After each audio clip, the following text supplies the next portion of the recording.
दरम्यान संसदेच्या पावसाळी अधिवेशनाचा आजपासून सुरू होणारा अखेरचा आठवडा सुद्धा वादळी ठरण्याची शक्यता आहे। या आठवड्यामध्ये एफसीआरए दुरुस्ती विधेयकावर लोकसभेत चर्चा होण्याची शक्यता आहे।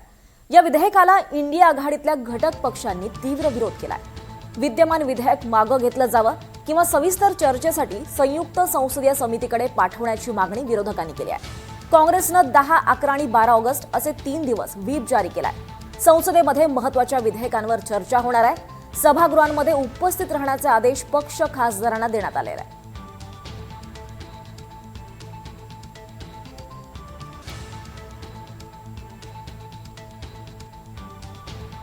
दरम्यान शरद पवार किंवा सुप्रिया सुळे डिलिमिटेशनला पाठिंबा देतील असं वाटत नाही।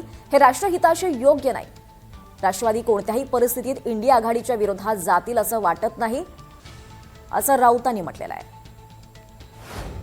मला असं वाटत नाही की शरद पवार साहेब किंवा सुप्रियाताई सुळे या डिलिमिटेशनला पाठिंबा देतील। म्हणजे ज्या पद्धतीने हे बिल येत आहे, 850 खासदार बनवून हवे तसे मतदारसंघाची तोडफोड करायची, ते राष्ट्रहितासाठी योग्य नाही। त्याच्यामुळे शरद पवार साहेब आणि सुप्रिया सुळे या बिलाला पाठिंबा देतील आणि त्यासाठी खासदार त्यांना भेटत आहेत, हे मी मान्य करणार।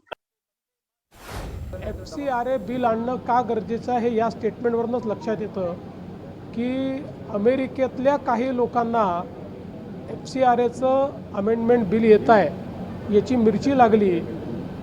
याचा अर्थ काय आहे? पण मी पुन्हा एकदा सांगतो की केंद्रातलं सरकार सगळ्यांचं म्हणणं ऐकून घेणारं सरकार आहे। हे कुठल्याही एका समुदायाच्या विरोधात बिलकुल नाही।